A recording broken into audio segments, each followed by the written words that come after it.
মই supply inspector হওঁ। মই ছাৰৰ এটা বিশেষ সূত্ৰ আমি এটা গম পালোঁ যে ইয়াতে এনেকুৱা ইচ্ছু হৈছে। ছাৰৰ এটা আমি ছাৰৰ ছুপাৰভিজনত আমি দুটা জেগাত আমি ৰেড কৰিলোঁ আৰু ৰেড কৰোঁতে প্ৰথম যিটো জেগা আছিল সেইটো জেগাত হ'ল দিগজানি TND। তাতে তাৰ পৰা আমি টোটাল 82 চিলিণ্ডাৰ জব্দ কৰিবলৈ সক্ষম হৈছোঁ। আৰু তাৰে ভিতৰত আমাৰ ফিল্ড চিলিণ্ডাৰ হ'ল 19 আৰু টোটাল 42 এমটি চিলিণ্ডাৰ আছিল ইণ্ডেনৰ আৰু 19 এমটি চিলিণ্ডাৰ আছিল ভাৰত গেছৰ। আৰু লগতে দুটা কমাৰ্চিয়েল চিলিণ্ডাৰো আমি মানে এমটি জব্দ কৰিবলৈ আমি সক্ষম হৈছোঁ। আৰু ইয়াৰে যিটো আমি ইয়াতে এটা আমি ৰেড মাৰিলোঁ। ৰেড মৰাৰ পিছত আমি ইয়াতে টোটাল 28 চিলিণ্ডাৰ আমি জব্দ কৰিলোঁ। তাৰে ভিতৰত 3টা ফিল্ড চিলিণ্ডাৰ পালোঁ আৰু বাকী চবকেইটা এমটি চিলিণ্ডাৰ আমি জব্দ কৰিলোঁ। এতিয়া আমি এনেকৈ চিজাৰলি যেটা আমি কৰিলোঁ। চিজাৰ কৰাৰ পিছত এইখিনি আমি আমাৰ ডিচি মহোদয়ক আমি অৱগত কৰিম। ডিচি মহোদয়ক অৱগত কৰাৰ পিছত ডিচি মহোদয়ে আমি যি ইনষ্ট্ৰাকশ্যন দিয়ে সেইমতে আমি এইটোত বিহিত ব্যৱস্থা কৰিম। কাৰণ আমি যিকোনো বস্তু চিজ কৰাৰ পিছত আমি এইখিনি ডিচি ছাৰৰ কব্জাত আহি যায়।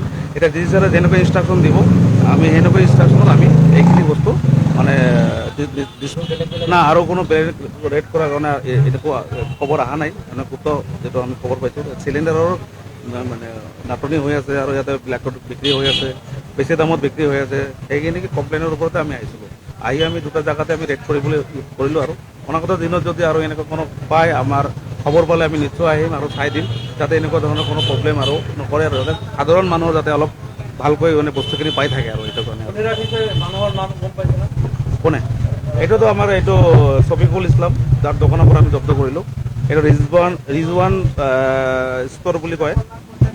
আৰু এটা এইটো চাইফুদ্দিন হাউচ, মানে চাইফুদ্দিন যে আছে দেউতাৰ নাম হাসমত আলী, তাৰ ঘৰৰ পৰাই আমি জব্দ কৰিছোঁ। তাৰ ঘৰতে মানে এইটো মানে ইয়ে কৰি ৰাখিছিল, ষ্ট'ৰ কৰি ৰাখিছিল। আপোনালোকে গম পাইছে যে এতিয়া বৰ্তমান কিছুমান ব্যৱসায়ীয়ে মানে চিলিণ্ডাৰটো ষ্টক কৰি বেছি দামত বিক্ৰী কৰে। গতিকে আমি তেনেকৈ বিশ্বস্ত সূত্ৰে গম পাই আজি আমি TNDত আমাৰ লগত ছাপ্লাই ডিপাৰ্টমেণ্টৰো মানুহ আছে। TND মানে আপোনাৰ তিনিআলিটোৰ পৰা দক্ষিণ ফালে আমাৰ যিটো দিগজানি বুলি আছে এৰিয়া, দিগজানিৰ পৰা আমি 82টা চিলিণ্ডাৰ তেনেকৈ চিজ কৰা হৈছে।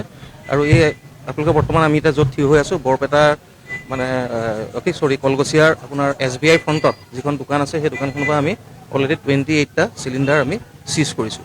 আৰু ইয়াৰে ধৰক কিছুমান ভৰ্তি আছে, কিছুমান আনফিল্ড আছে, কিছুমান ফিল্ড আছে। এইটো আপোনালোকৰ ছাপ্লাই ডিপাৰ্টমেণ্টৰ ফালৰ পৰা ক'ব এইটো কিমান।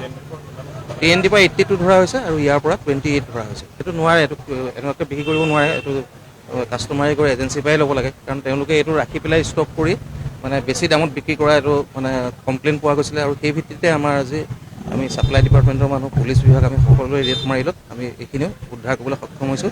আৰু এইটো আমাৰ কলগছিয়া অঞ্চলত এইটো চলি থাকিব যে আমি ইয়াৰ ওপৰত আমি প্ৰশাসনে কাঢ়া দৃষ্টি ৰাখিব। গতিকে এনেকুৱা যদি হয় তেতিয়াহ'লে আপোনালোকেও যদি